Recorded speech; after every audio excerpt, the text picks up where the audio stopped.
Friends, welcome back to my channel that is English सीखो by Aman Sinha.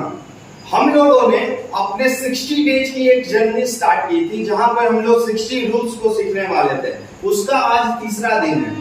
आज हम लोग सीखेंगे कि मेन वर्ब और हेल्पिंग वर्ब में क्या डिफरेंस होता है। हम लोग कैसे जाने कि ये मेन वर्ब है और कैसे जानेंगे कि ये हेल्पिंग वर्ब है। फर्स्ट डे हम लोगों ने पढ़ा था कि कब हम लोग ए और एन का प्रयोग एडजेक्टिव के पहले करते हैं और कब नहीं करते। सेकेंड डे हम लोगों ने पढ़ा कि अगर सब्जेक्ट सिंगुलर है तो उसके साथ आने वाला वर्ब भी सिंगुलर होगा और अगर सब्जेक्ट प्लूरल है तो उसके साथ आने वाला वर्ब भी प्लूरल होगा। आज हम लोग देखेंगे कि मेन वर्ब और हेल्पिंग वर्ब में क्या अंतर है और इसको हम लोग सेंटेंसेस में कैसे पढ़ेंगे। On the basis of their use, we divided the verbs into two sections. यानी हम लोग वर्ब को उसके यूज के हिसाब से यानी उसको उसके प्रयोग के हिसाब से दो सेक्शन में कैटेगराइज कर सकते हैं। नंबर 1 मेन वर्ब और नंबर 2 हेल्पिंग वर्ब। जैसे हमारे पास कुछ सेंटेंसेस है। I am a boy, I am running, he is a king, he is playing।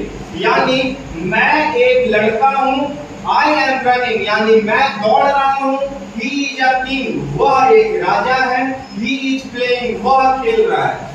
तो इस सेंटेंस में हमारे पास am एक वर्ब है, इस सेंटेंस में हमारे पास am दूसरा वर्ब है, इस सेंटेंसेस में is एक वर्ब है और इस सेंटेंसेस में is और playing दोनों वर्ब है और इस सेंटेंसेस में am और running दो वर्ब है। तो पहला सेंटेंस जब हम लोग बोल रहे हैं I am a boy तो यहाँ पर जो वर्ब का यूज हुआ है उसके हिसाब से हम बोल सकते हैं कि ये जो वर्ब है वो एक मेन वर्ब है यानी मुख्य क्रिया। यहाँ पर जो वर्ब है am उसको हम लोग बोल सकते हैं कि ये एक हेल्पिंग वर्ब है यानी सहायक क्रिया। सहायक क्रिया इन द सेंस सहायक क्रिया का मतलब जो सहायता करे उसको हम लोग सहायक क्रिया यानी हेल्पिंग वर्ब बोलते हैं। इज यहाँ पर दूसरा जो वर्ब है वो है इज।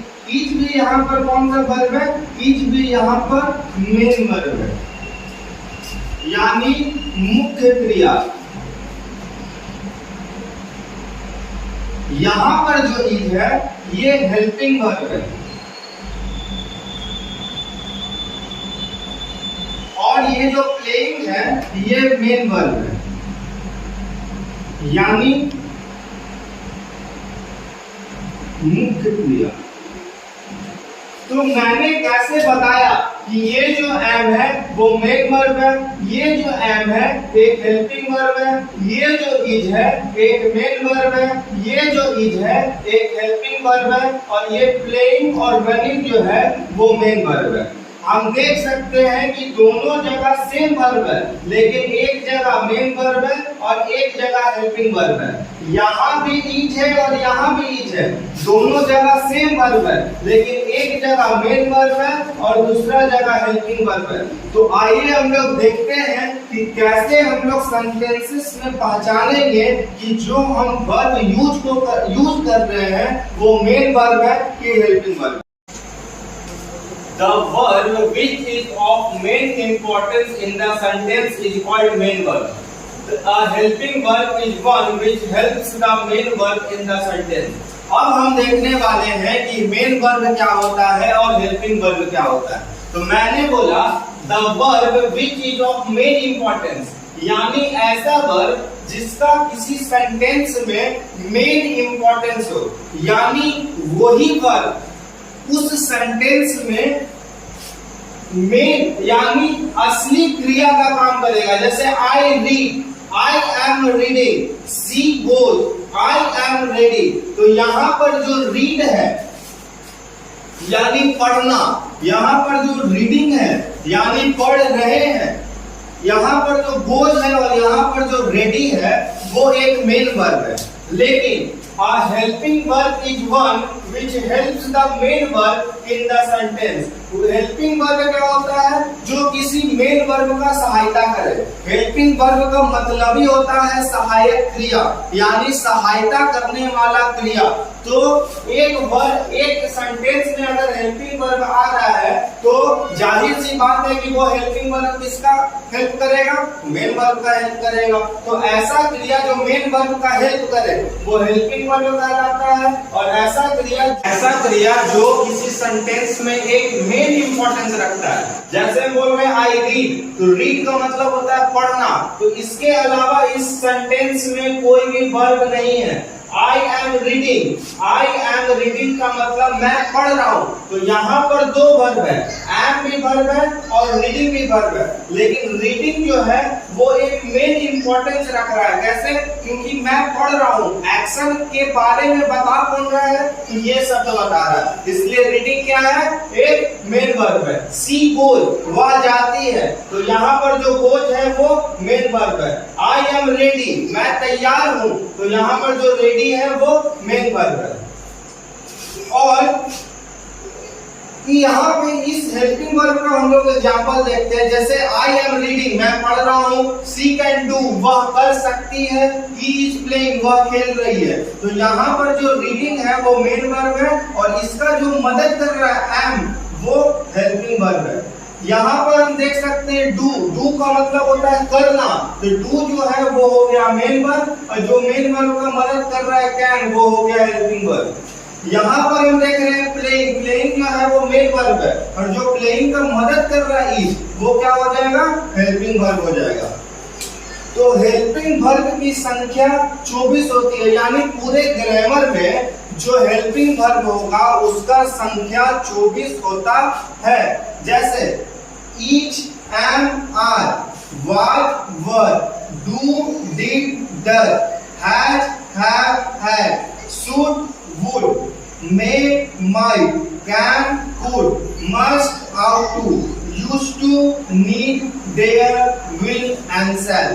यानी जो टोटल हमारे पास इसका संख्या होता है किसका?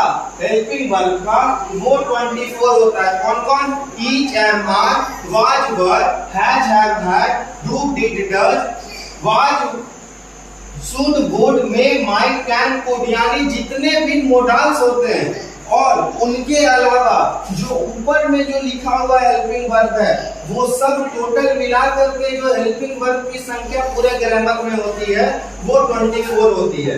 तो आगे हम लोग देखते हैं कुछ इसके रूल्स के बारे में कि कैसे हम लोग सेंटेंसेस में देखे। जैसे एक सेंटेंस को हम लोग पढ़ते हैं और उसको देख करके हम लोग कैसे बता देंगे कि ये मेन वर्ब है और ये आइए अब हम कुछ रूल्स को देखते हैं, यानी अब हम दो रूल्स को देखेंगे जिसको पढ़ने के बाद हम ये जान पाएंगे अगर किसी सेंटेंस में जो हेल्पिंग वर्ब है वो मेन वर्ब है, उसको देखते के साथ हम लोग बता सकते हैं कि ये एक हेल्पिंग वर्ब है और ये एक मेन वर्ब है। तो रूल नंबर 1 बोलता है यदि किसी वाक्य में एक ही क्रिया हो तो वह क्रिया मेन वर्ब कहलाएगा। अगर एक सेंटेंस हम लिख रहे हैं जैसे he plays, he sings, she dances, तो ये तीनों सेंटेंसेस में जो मैंने बोला तीनों सेंटेंसेस में एक ही क्रिया था।